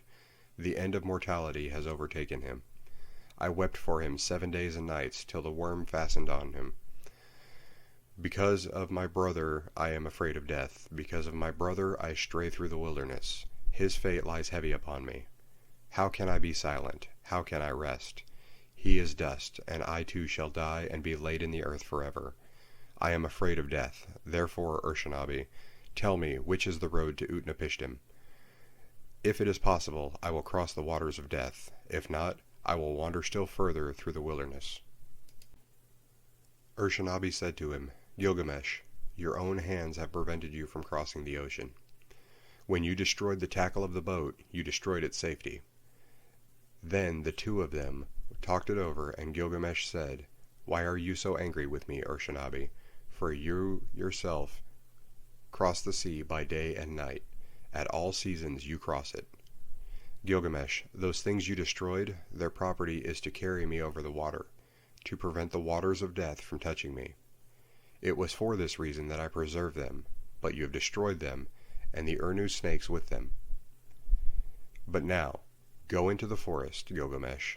With your axe cut poles 120, cut them 60 cubits long, paint them with bitumen, set on them ferrules, and bring them back." When Gilgamesh heard this, he went into the forest. He cut poles 120. He cut them 60 cubits long. He painted them with bitumen. He set on them ferrules, and he brought them to Urshanabi. When they boarded the boat, Gilgamesh and Urshanabi together, launching it out on the waves of ocean. For 3 days they ran on as it were a journey of a month and 15 days, and at last Urshanabi brought the boat to the waters of death. Then Urshanabi said to Gilgamesh, "Press on, take a pole and thrust it in, but do not let your hands touch the waters. Gilgamesh, take a second pole, take a third, take a fourth pole. Now Gilgamesh, take a fifth, take a sixth, and seventh pole. Gilgamesh, take an eighth and ninth, a 10th pole. Gilgamesh, take an 11th, take a 12th. After 120 thrusts, Gilgamesh had used the last pole. Then he stripped himself. He held up his arms for a mast and his covering for a sail. So Urshanabi, the ferryman, brought Gilgamesh to Utnapishtim, who they call the Faraway, who lives in Dinun, at the place of the sun's transit, eastward of the mountain. To him alone, of men, the gods had given everlasting life. Now Utnapishtim, where he lay at ease, looked into the distance, and he said in his heart, musing to himself, "Why does the boat sail here without tackle and mast? Why are the sacred stones destroyed, and why does the master not sail the boat? That man who comes is none of mine. Where I look, I see a man whose body is covered with skins of beasts. Who is this who walks up the shore behind Urshanabi? For surely he is no man of mine." So Utnapishtim looked at him and said, "What is your name, you who have come here wearing the skins of beasts, with your cheeks starved and your face drawn? Where are you hurrying to now? For what reason have you made this great journey, crossing the seas whose passage is difficult? Tell me the reason of your coming." He replied, "Gilgamesh is my name. I am from Uruk, from the house of Anu." Then Utnapishtim said to him, "If you are Gilgamesh, why are your cheeks so starved and your face drawn? Why is despair in your heart, and your face like the face of one who has made a long journey? Yes, why is your face burned with heat and cold? And why do you come here, wandering over the wilderness in search of the wind?" Gilgamesh said to him, "Why should not my cheeks be starved and my face drawn? The despair is in my heart, and my face is the face of one who has made a long journey. It was burned with heat and with cold. Why should I not wander over the pastures? My friend, my younger brother, who seized and killed the bull of heaven, and overthrew Humbaba in the cedar forest, my friend, who was very dear to me, and endured dangers beside me, Enkidu, my brother, whom I loved. The end of mortality has overtaken him. I wept for him 7 days and nights, till the worm fastened on him. Because of my brother I am afraid of death. Because of my brother I stray through the wilderness. His fate lies heavy upon me. How can I be silent? How can I rest? He is dust, and I shall die also, and be laid in the earth forever." Again Gilgamesh said, speaking to Utnapishtim, "It is to see Utnapishtim, whom we call the Faraway, that I have come this journey. For this I have wandered over the world. I have crossed many difficult ranges. I have crossed the seas. I have wearied myself with traveling. My joints are aching, and I have lost acquaintance with sleep, which is sweet. My clothes were worn out before I came to the house of Siduri. I have killed the bear and hyena, the lion and panther, the tiger, the stag, and the ibex, all sorts of wild game, and the small creatures of the pastures. I ate their flesh, and I wore their skins, and that is how I came to the gate of the young woman, the maker of wine, who barred her gate of pitch and bitumen against me. But from her I had news of the journey, so then I came to Urshanabi the ferryman, and with him I crossed over the waters of death. O Father Utnapishtim, you who have entered the assembly of the gods, I wish to question you concerning the living and the dead. How shall I find the life for which I am searching? Utnapishtim said, There is no permanence. Do we build a house to stand forever? Do we seal a contract to hold for all time? Do brothers divide an inheritance to keep forever? Does the flood time of rivers endure? It is only the nymph of the dragonfly who sheds her larva and sees the sun in his glory. From the days of old there is no permanence. The sleeping and the dead, how alike they are! They are like a painted death. What is there between the master and the servant when both have fulfilled their doom? When the Anunnaki, the judges, come together, and Mamatun, the mother of destinies, together, they decreed the fates of men. Life and death they allot, but the day of death they do not disclose. Then Gilgamesh said to Utnapishtim the faraway, I look at you now, Utnapishtim, and your appearance is no different from mine.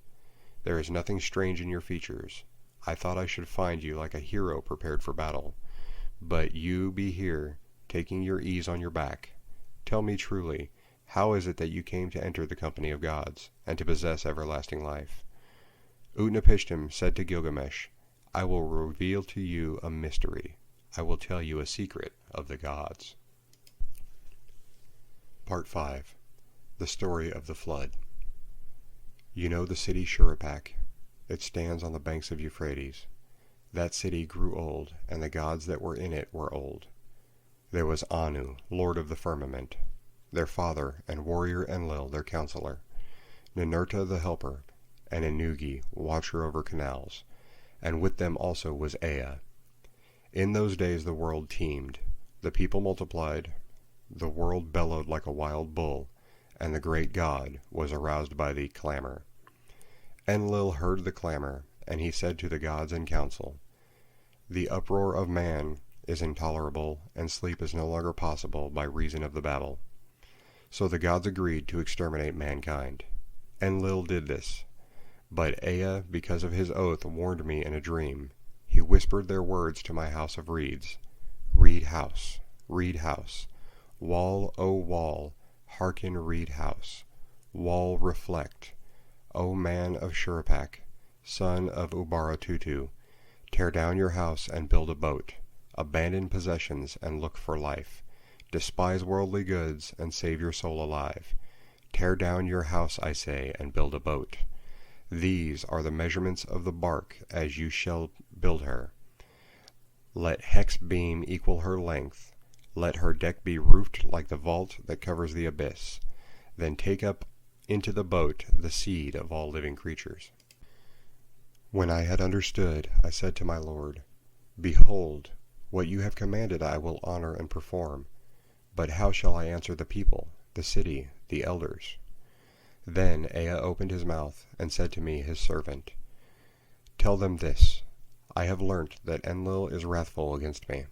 I dare no longer walk in his land, nor live in his city.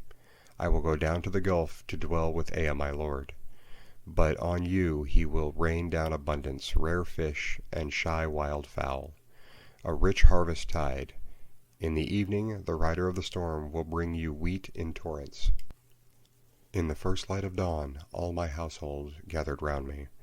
The children brought pitch, and the men whatever was necessary. On the 5th day I laid the keel and the ribs.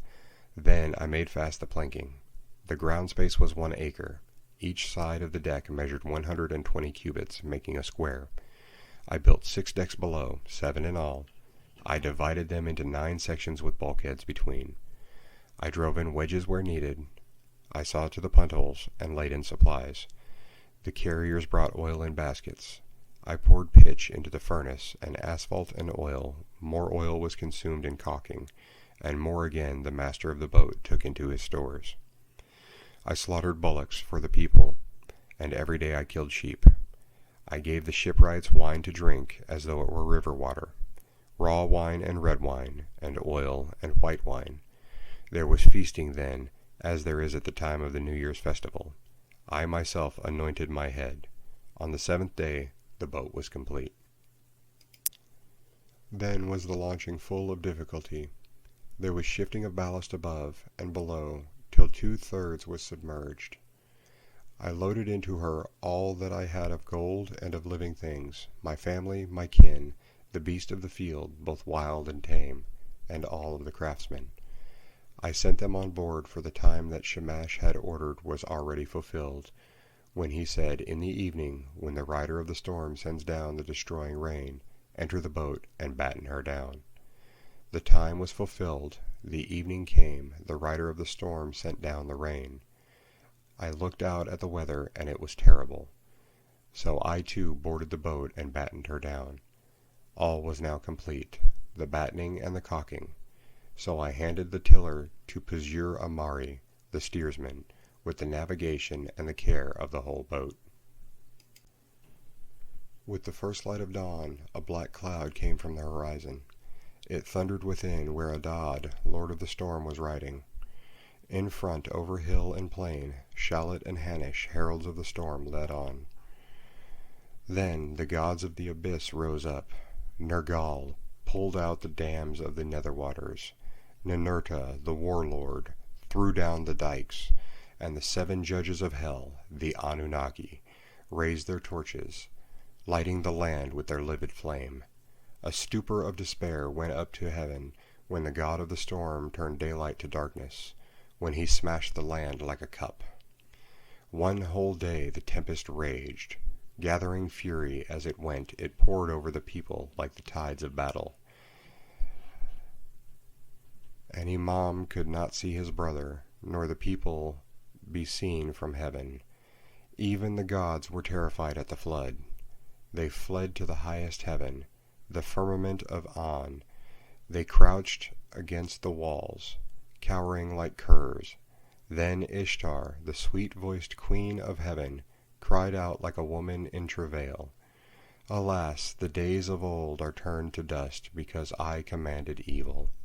Why did I command thus evil in the council of all the gods? I commanded wars to destroy the people, but are they not my people? For I brought them forth. Now, like the spawn of fish, they float in the ocean. The great gods of heaven and of hell wept.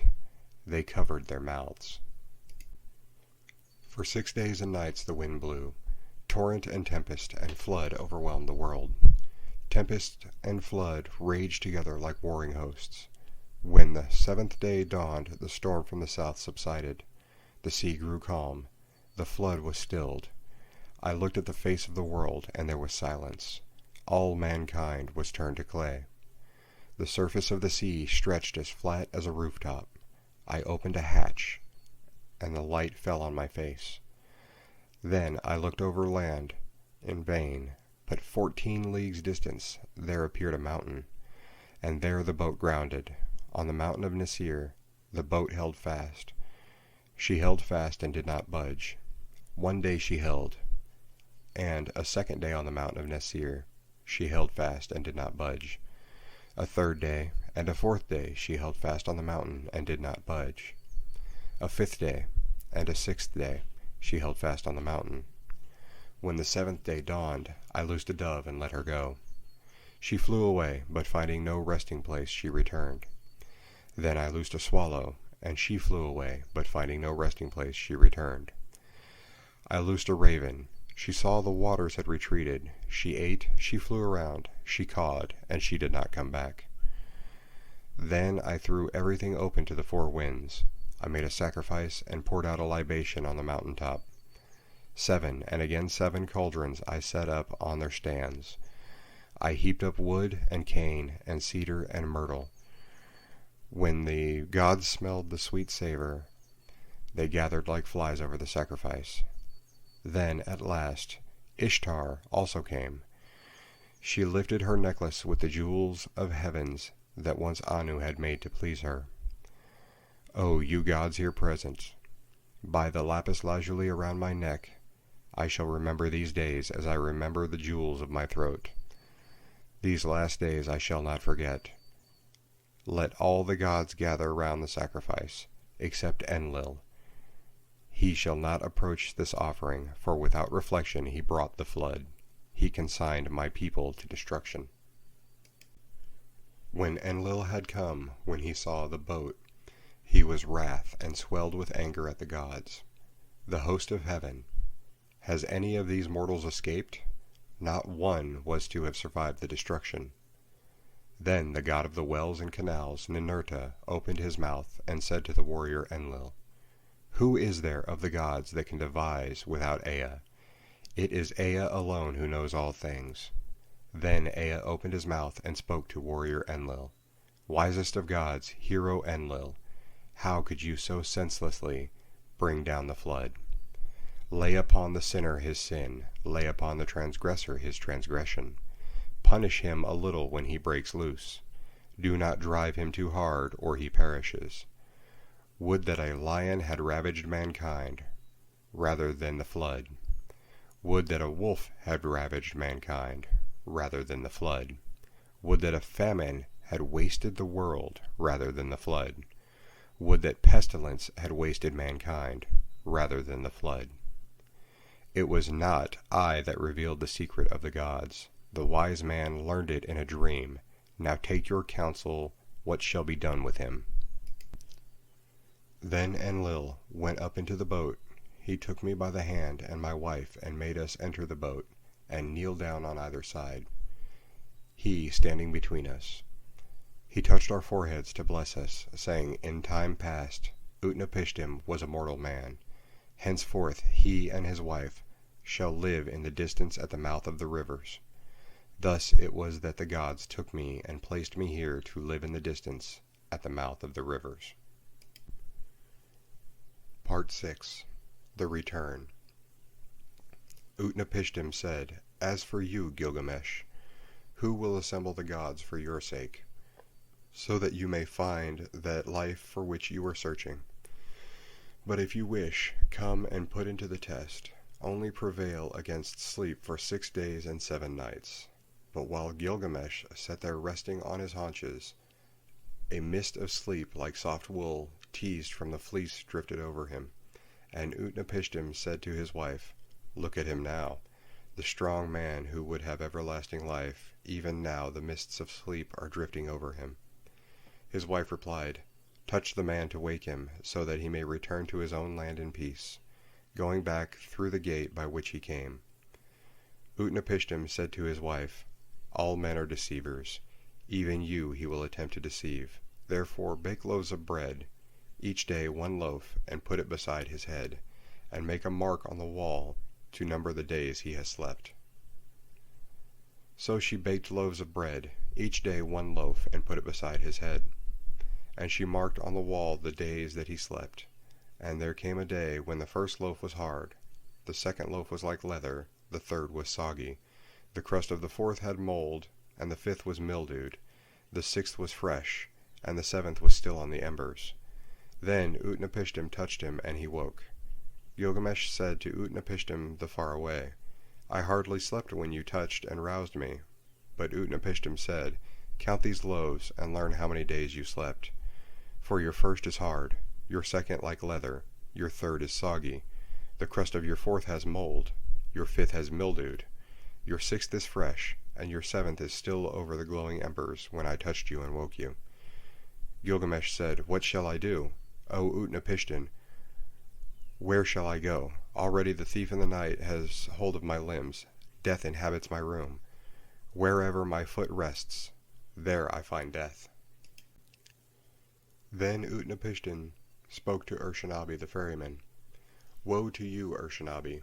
Now and forevermore you have become hateful to this harborage. It is not for you, nor for you are the crossings of this sea. Go now, banished from the shore. But this man before whom you walked, bringing him here, whose body is covered with foulness, and the grace of whose limbs has been spoiled by wild skins. Take him to the washing place. There he shall wash his long hair clean as snow in the water. He shall throw off his skins, and let the sea carry them away, and the beauty of his body shall be shown. The fillet on his forehead shall be renewed, and he shall be given clothes to cover his nakedness, till he reaches his own city, and his journey is accomplished. These clothes will show no sign of age, they will wear like a new garment. So Urshanabi took Gilgamesh, and led him to the washing place. He washed his long hair as clean as snow in the water. He threw off his skins, which the sea carried away, and showed the beauty of his body. He renewed the fillet on his forehead, and to cover his nakedness gave him clothes which would show no sign of age, but would wear like a new garment, till he reached his own city, and his journey was accomplished. Then Gilgamesh and Urshanabi launched the boat on the water, and boarded it, and they made ready to sail away.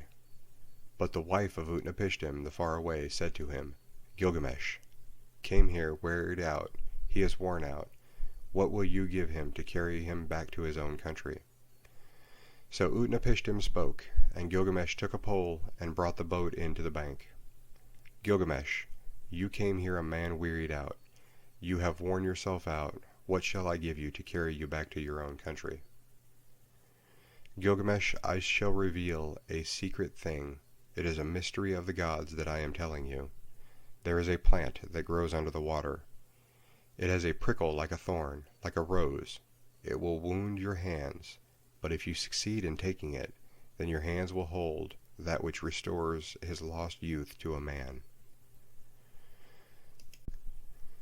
When Gilgamesh heard this, he opened the sluices so that a sweet water current might carry him out to the deepest channel. He tied heavy stones to his feet, and they dragged him down to the waterbed. There he saw the plant growing. Although it pricked him, he took it in his hands. Then he cut the heavy stones from his feet, and the sea carried him and threw him onto the shore. Gilgamesh said to Urshanabi the ferryman, Come here and see this marvelous plant. By its virtue a man may win back all his former strength.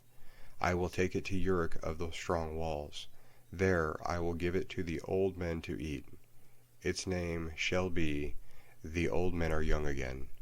And at last I shall eat it myself, and have back all my lost youth. So Gilgamesh returned by the gate through which he had come. Gilgamesh and Urshanabi went together. They traveled their 20 leagues, and then they broke their fast. After 30 leagues they stopped for the night. Gilgamesh saw a well of cool water, and he went down and bathed. But deep in the pool there was lying a serpent, and the serpent sensed the sweetness of the flower. It rose out of the water and snatched it away, and immediately it sloughed its skin and returned to the well. Then Gilgamesh sat down and wept. The tears ran down his face, and he took the hand of Urshanabi. O Urshanabi, was it for this I toiled with my hands? Is it for this I have wrung out my heart's blood? For myself I have gained nothing, not I, but the beast of the earth has joy of it now. Already the stream has carried it 20 leagues back to the channels where I found it. I found a sign, and now I have lost it. Let us leave the boat on the bank and go. After 20 leagues they broke their fast. After 30 leagues they stopped for the night. In 3 days they had walked as much as a journey of a month and 15 days. When the journey was accomplished, they arrived at Uruk, the strong-walled city. Gilgamesh spoke to him, to Urshanabi the ferryman.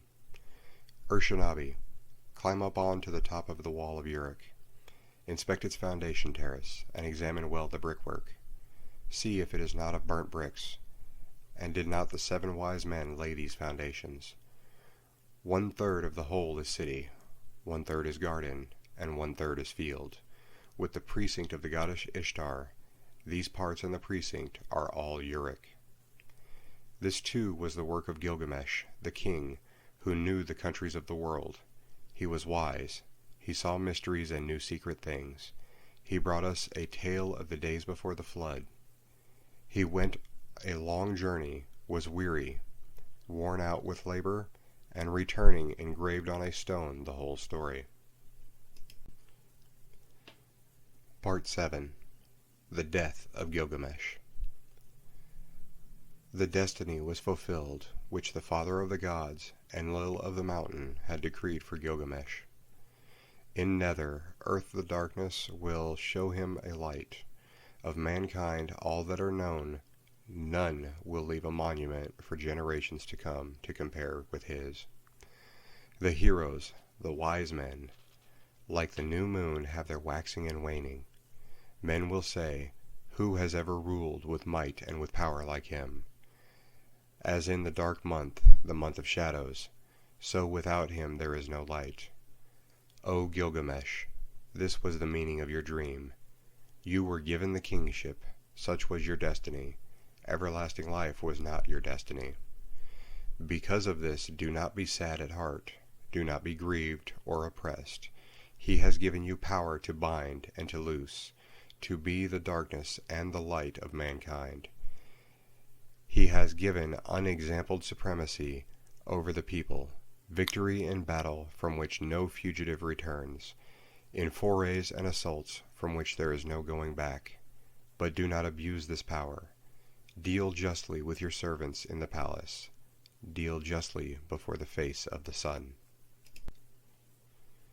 The king has laid himself down and will not rise again.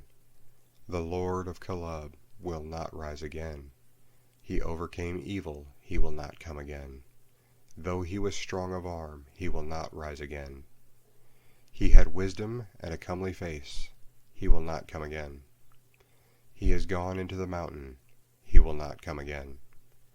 On the bed of fate he lies, he will not rise again. Front the couch of many colors, he will not come again.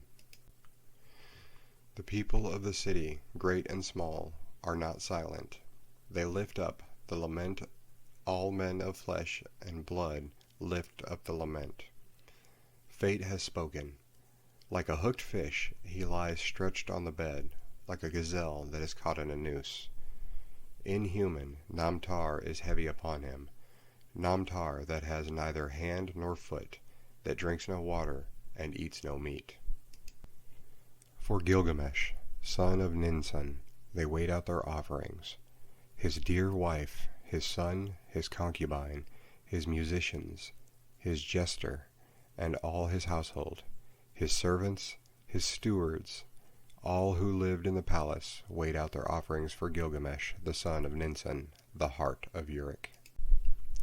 They weighed out their offerings to Ereshkigal, the queen of death, and to all the gods of the dead, to Namtar, who is fate. They weighed out the offering.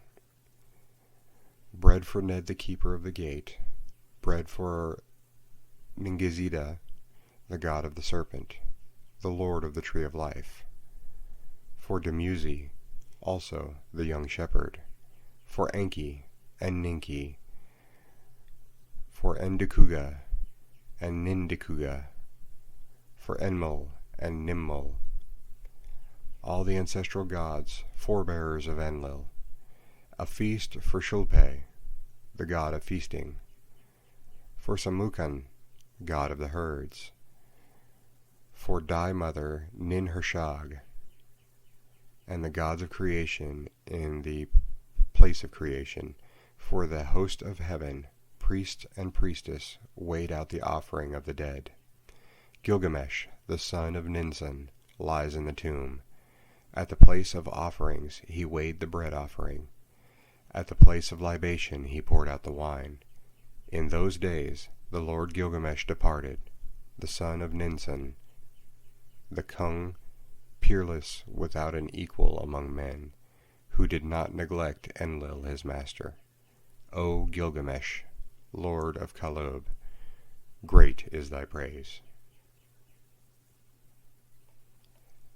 End of reading.